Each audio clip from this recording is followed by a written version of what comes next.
Hola, ¿qué tal? Saludos, bienvenidos a mi canal una vez más. En esta oportunidad les quiero hablar de fuerza de choque, un término bastante utilizado cuando hablamos de detección de caídas dentro de un sistema de protección contra caídas en altura. Espero les sea de mucha utilidad y nos vemos en el desarrollo de este contenido.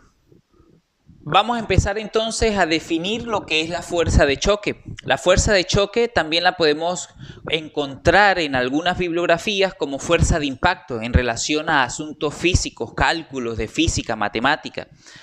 En otros casos podemos conseguirlo, en el caso que nos compete a nosotros, que es en relación a este video, a lo que se refiere a los sistemas de protección contra caídas en altura, lo podemos conseguir también definido como una fuerza de frenado. Y es que el concepto de fuerza de choque se relaciona con eso, es una fuerza máxima o fuerza máxima de frenado que una persona que está implementando un determinado sistema de protección contra caídas en altura sufre esa caída, pues es esa fuerza máxima que va a recibir el sistema y la persona y que tiene que estar limitada de alguna manera. De esa manera, podemos conseguir algunas notas técnicas, como por ejemplo, la nota técnica preventiva 1170, me habla de algunos conceptos físicos y de dinámica de la caída, donde incluye lo que sería, por ejemplo, la fuerza de frenado. ¿Sí? Disculpen la letra, ¿sí? Porque escribiendo así de lado, pues es un poco difícil. La fuerza de frenado. Entonces, ahí me habla exactamente de lo que es esa fuerza de frenado. También esta fuerza de frenado o fuerza de choque pues, está también considerada, por ejemplo, en la EN 355, que habla de equipos de protección individual contra caídas en la altura, absorbedores de energía. Entonces, para esta norma que exige al fabricante los métodos de ensayo y los requisitos de seguridad para la construcción de estos absorbedores de energía, limita que un determinado absorbedor de energía no debería de permitir una fuerza de frenado o fuerza de choque para el usuario y para el sistema no mayor, que no supere los 600 decanewton, o sea, 6 kN, ¿sí? 6 kN. Entonces, tenemos en una normativa, en la EN 355, por ejemplo, que ya la mencioné, 355, que esta fuerza de choque o fuerza de frenado está limitada a un máximo de 6 kN para el usuario que está conectado dentro de un sistema de protección contra caídas en altura, en este caso un sistema anticaída que esté utilizando un absorbedor de energía, no puede superar los 6 kN. ¿Qué me interesa a mí como trabajador en altura sobre la fuerza de choque? Entender que cuando yo estoy, por ejemplo, en un sistema anticaída, que es uno de los sistemas de protección contra caídas en altura, de 5, cuando yo estoy, por ejemplo, en ese sistema, que es un sistema que a mi juicio, a mi consideración, es un sistema crítico porque me permite caer de acuerdo al factor de caída en el que me conecte, me permite caer más o menos distancia, pues cuando yo estoy conectado a ese sistema anticaídas, que si yo recorro después que hago esa caída libre, ¿sí? Y después de que la caída empieza a detenerse, o sea, que empieza a producirse la fuerza de choque y recorro más distancia, eso es favorable, porque la fuerza de choque disminuye, o sea, yo no recibo ese impacto tan tremendo. Pero si yo caigo y el sistema, por alguna razón, evita que yo recorra tanta distancia, sino que recorra menos distancia, pues la fuerza de choque que se genera en el sistema y que me va a perjudicar a mí como trabajador va a ser mayor. Entonces, menos distancia de frenado quiere decir que es más fuerza de frenado, o sea, más fuerza de choque. Más distancia de frenado quiere decir que es menos fuerza de choque. Voy a poner un ejemplo, voy a ejemplificarlo de la siguiente manera. yo quiero ir aparte de esto, de que ¿qué necesitamos nosotros como trabajadores entender de la fuerza de choque? Quiero ir un poco más allá, yo quiero mostrar cómo se calcula la fuerza de choque realmente, ¿sí? Que es un poco más interesante para las personas que nos dedicamos a la formación y todo aquello. Entonces, yo voy a poner un ejemplo, quiero llevar aquí a la par en la presentación de PowerPoint un diagrama de cuerpo libre y aquí voy a hacer unos dibujitos, ¿sí? Vamos a suponer un trabajador que se va a conectar en un factor de caída 1. Voy a poner por acá un ejemplo de factor de caída 1 conmigo. Y les invito, por aquí les dejo el enlace, a que vean mi video sobre factor de caída, donde podrán entender un poco mejor a qué se refiere factor de caída 1, 2, 0 o más de 2, y qué relación en este caso empieza a tener con la fuerza de choque. Yo me voy a conectar en un sistema anticaídas, ¿sí? Repitiendo de que es uno de los sistemas de protección contra caída en altura, uno de 5 de los sistemas de protección contra caída, y me voy a conectar en factor de caída 1. Esto sería más o menos factor de caída 1. Yo tengo mi elemento de enganche anticaídas del arnés a la misma altura de mi dispositivo de anclaje. Tengo un absorbedor de energía y una determinada distancia desde aquí hasta allá en relación a lo que mide longitudinalmente, pues ese absorbedor de energía con su componente o elemento de amarre. Entonces yo tengo este trabajador, voy a hacer por acá el dibujito, con un casquito bien guapo, y está a una altura determinada, ¿sí? Está sobre una superficie y este trabajador, su elemento de enganche, como ya dije, anticaídas, está a la misma altura de su dispositivo anticaídas, ¿sí? Este sería su punto A y este sería entonces su absorbedor de energía. Y de aquí a aquí, según dice esto, mide 1.5 metros, o sea, desde el conector inicial al conector de gran apertura mide 1.5 metros. Y dije que estoy conectado en factor de caída 1, por lo tanto, el trabajador en factor de caída 1 cae 1.5 metros, porque va a caer lo que mide su elemento de amarre con su absorbedor. Y la masa de ese trabajador es de 100 kilogramos. Entonces yo aquí empiezo a tener ciertos datos. Y voy a empezar a hacer ciertos cálculos para ver de dónde es que sale eso, cómo es que se calcula la fuerza de choque. Vamos a quitar por acá mi ejemplo un momento para poder trabajar con la pizarra, ¿sí? En blanco. Y voy a empezar a decir que, llevándolo en el diagrama de cuerpo libre, pues vamos a ver cómo es esa forma en la que se puede visualizar desde el punto de vista físico, ¿no? Entonces, yo voy a tener que, dije al principio que el trabajador hace algo que se llama caída libre. Caída libre, ¿sí? Y una caída libre me habla de un objeto que cae dentro de un sistema físico que es de cierta manera cerrado, o sea, que no tiene en consideración un sistema aislado, también se puede decir, que no tiene en consideración fricción del aire, fricción de superficie, nada de eso. Simplemente la persona, en este caso que estamos hablando de 100 kilogramos de masa, cae al vacío.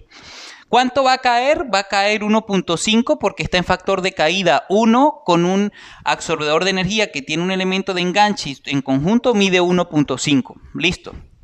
Entonces hay una caída libre.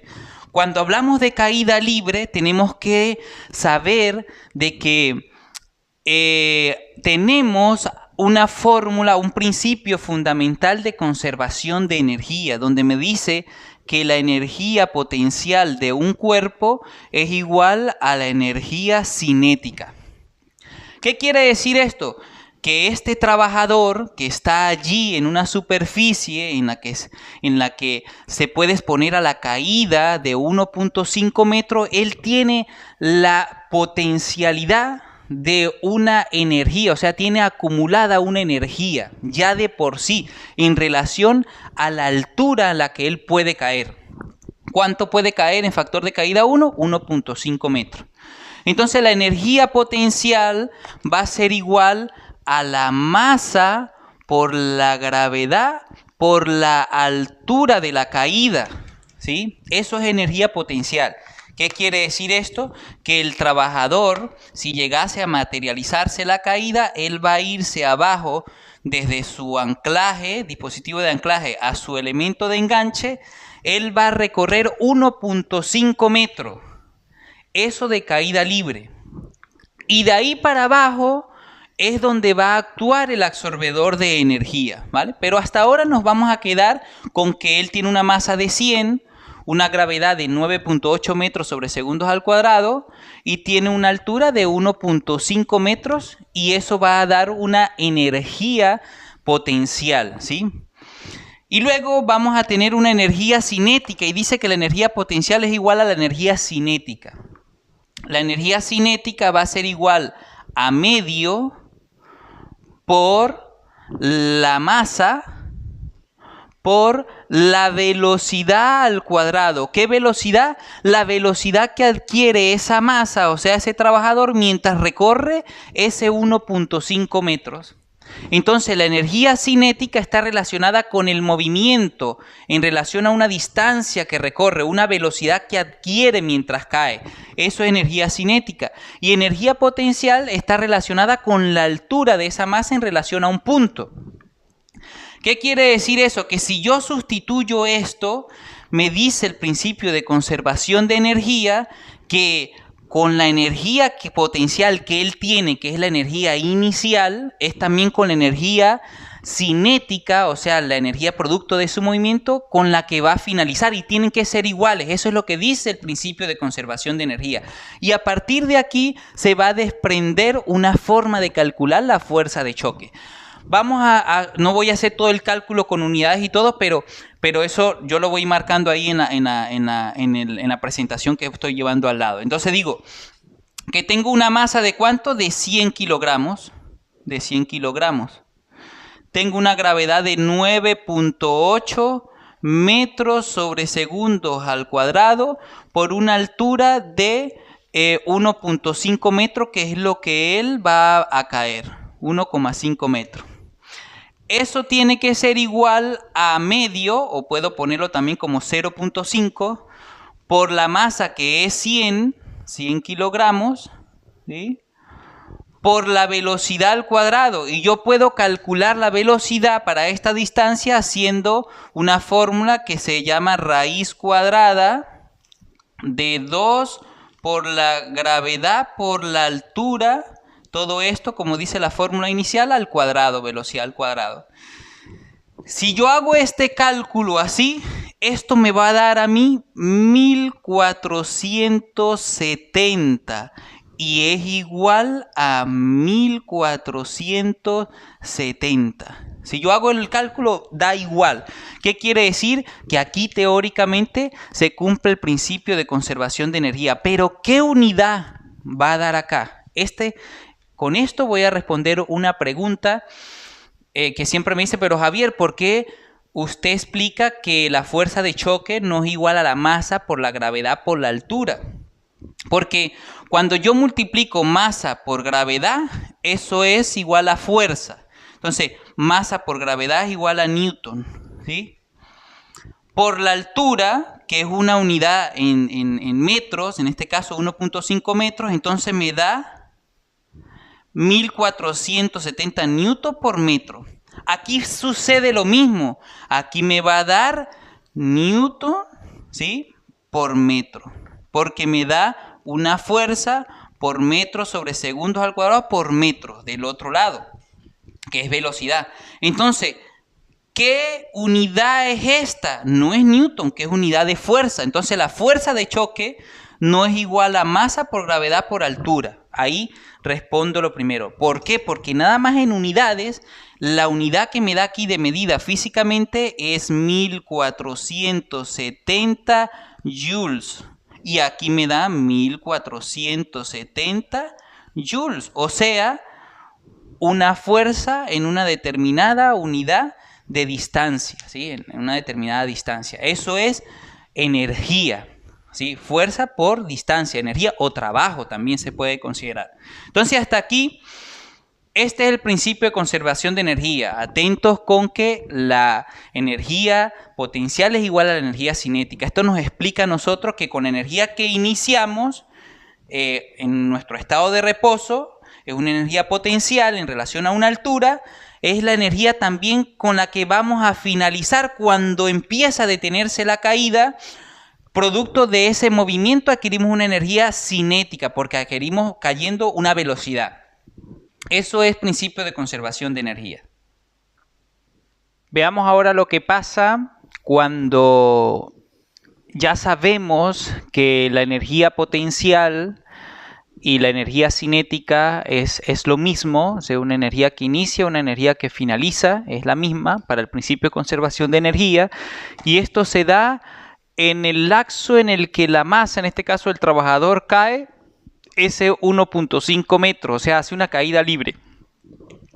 Pero ¿qué pasa una vez que teniendo este absorbedor de energía con su elemento de amarre, ¿qué pasa una vez que yo he recorrido en ese factor de caída 1 ese 1.5 metros de ese elemento de amarre con absorbedor de energía?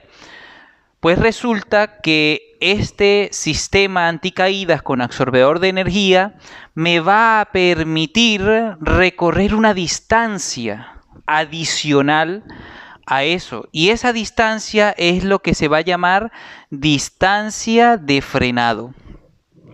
Hablamos que la caída libre es de 1.5 metros y con esta caída libre he calculado que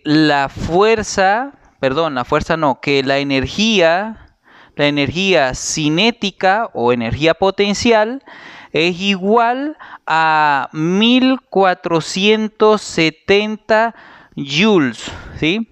Ya he calculado eso inicialmente. Ahora, cuando yo me voy al fabricante, la mayoría de fabricantes me dice en su ficha de información del producto que para un determinado factor de caída de su equipo de absorbedor de energía se va a extender tanta distancia cuando se detiene esa caída con ese factor de caída. En el ejemplo de este equipo me dice que con un factor de caída 1, ese absorbedor de energía se va a extender 60 centímetros, o sea, 0,6 metros. Entonces, esta distancia es la que yo necesito para calcular la fuerza de choque. Es esa distancia que interviene en algo que se va a llamar en este caso acá un principio de conservación de energía, que ya lo vimos, pero que tiene relación con algo que se llama trabajo. O sea, yo necesito una fuerza en un espacio, en una distancia determinada. Eso es Joule, pero también Joule es una fuerza, también Joule es una unidad de energía. Entonces la energía y el trabajo tienen relación. Aquí lo que sucede es que cuando el absorbedor de energía se extiende este 0.6 metros, hay un intercambio, ¿sí? Esa capacidad de hacer, esa energía, esa capacidad de hacer un trabajo, o sea, es la capacidad de desgarrar las costuras que sostienen las cintas del absorbedor de energía, son capaces de disipar esa energía cinética, convirtiéndola de cierta manera en ese trabajo. Pero eso al final produce una fuerza porque utiliza una distancia determinada y vamos a ver cómo es que sale esa fuerza. Veamos si es que me estoy bien explicando al respecto. Entonces, yo voy a calcular ahora sí la fuerza de choque en mi ejemplo. Entonces, la fuerza de choque va a ser igual a la energía cinética o potencial, ¿sí? Entre la distancia de frenado, entre la distancia de frenado. ¿sí? Entonces, si yo llevo a cálculo esto, yo voy a tener que la fuerza de choque va a ser igual a la energía cinética, que es 1470 newton por metros entre 0.6 metros. Ya por aquí voy a saber que la unidad de medida que me va a dar a mí acá sí es de fuerza. ¿Qué quiere decir esto? Que metros con metros en la división se me va a ir y eso me va a dar newton, que es una unidad de fuerza. La fuerza de choque, en mi ejemplo, ¿sí?, que he estado desarrollando, es igual a 2450 newton. O sea que en mi ejemplo la fuerza de choque es igual a 2,4 kilonewton. 2,4 kilonewton. Veamos, vamos a interpretarlo. Eso quiere decir que cuando yo estoy utilizando este dispositivo, ¿sí?, que es un absorbedor de energía, en un anclaje en factor de caída 1, que es más o menos tener el dispositivo de anclaje a la misma altura del dispositivo o elemento de enganche anticaídas del arnés. Cuando yo lo tengo de esa forma, yo voy a iniciar una caída libre, me voy al vacío y como esto mide 1.5 metros, caigo ese 1.5 metros porque estoy en factor de caída 1. Cuando llego y recorro ese 1.5 metros, eso es lo que he llamado distancia de caída libre. Pero cuando yo llego a ese punto máximo inferior, he acumulado una energía cinética que ha hecho que yo empiece a generar como que un trabajo. ¿Qué trabajo? Que a consecuencia de esa energía acumulada que llevo, para evitar que esa energía me afecte a mí, pues se empiece a producir un desgarramiento del dispositivo absorbedor de energía, eso se llama trabajo. Ese desgarramiento va a liberar esa energía, va a disiparla y se va a generar una fuerza. Eso va a ser a consecuencia de una distancia que se recorre. Esa distancia se llama distancia de frenado. Es un poquito más porque cuando al final se detiene, o sea, yo voy recorriendo, desgarrando esto, también yo dentro del arnés recorro un poquito más. Pero en este caso nos estamos ciñendo a lo que dice el fabricante en cuanto al absorbedor de energía. Entonces, yo llego y digo que la fuerza de choque es igual a la energía cinética o potencial, porque ambas son iguales, entre la distancia de frenado, que lo tengo por aquí, entre la distancia de frenado. Cuando yo divido eso me da 2450 newton, y si yo llevo newton a kilonewton, que es casi siempre las unidades de fuerza que utilizamos, me da 2.4 kilonewton. O sea, que en este ejemplo teórico, que lo estoy sacando con datos reales, dice que si yo caigo en factor de caída 1 con esto, la fuerza de choque que se va a generar en el sistema y se me va a transferir a mí en el dispositivo de prensión al cuerpo, en este caso el arnés anticaídas, va a ser de 2.4 kilonewton. O sea, se cumple lo que la norma N355 pide para el fabricante, que la fuerza que se genera con este absorbedor de energía, el fabricante debe de garantizar por norma de que no sea superior a 6 kN. No me puede llegar a mí ni al sistema más de 6 kN. Entonces, con este ejemplo he finalizado cómo calcular la fuerza de choque. Iniciamos con el dato de saber la energía potencial, que es masa por gravedad por altura. Necesitamos el dato de cuánto vamos a recorrer en la distancia de frenado, y luego con la distancia de frenado y la energía potencial vamos a obtener la fuerza de choque que se va a generar en el sistema. En otros videos estaré haciendo unos ejemplos de cómo, qué energía se genera, por ejemplo, utilizando un equipo de amarre N354 de cuerda semiestática o de cuerda dinámica, que podemos tener de los dos tipos de cuerda, en un factor de caída 1. ¿Y por qué razón el fabricante dice que estos equipos de amarre vamos a buscar? Él recomienda que los utilicemos trabajándolo en factor de caída 0 o próximo a 0, que no en factor de caída 1. Voy a también hacer un ejemplo de cuando utilizamos estos equipos de amarre o absorbedores de energía en una escalera. Las fuerzas que se generan en una escalera, por ejemplo, en un aerogenerador, las escaleras que cumplen normativa EN 131, que ya por aquí ustedes más o menos pueden ir viendo que la fuerza que se genera en factor de caída 1 de este equipo es de 2.4 kilonewton. Bueno, entonces, sin más que hacer comentarios, esperando que les sea de utilidad este contenido, me despido y nos vemos en los próximos videos. Buen provecho con este contenido para todos. Dios les bendiga.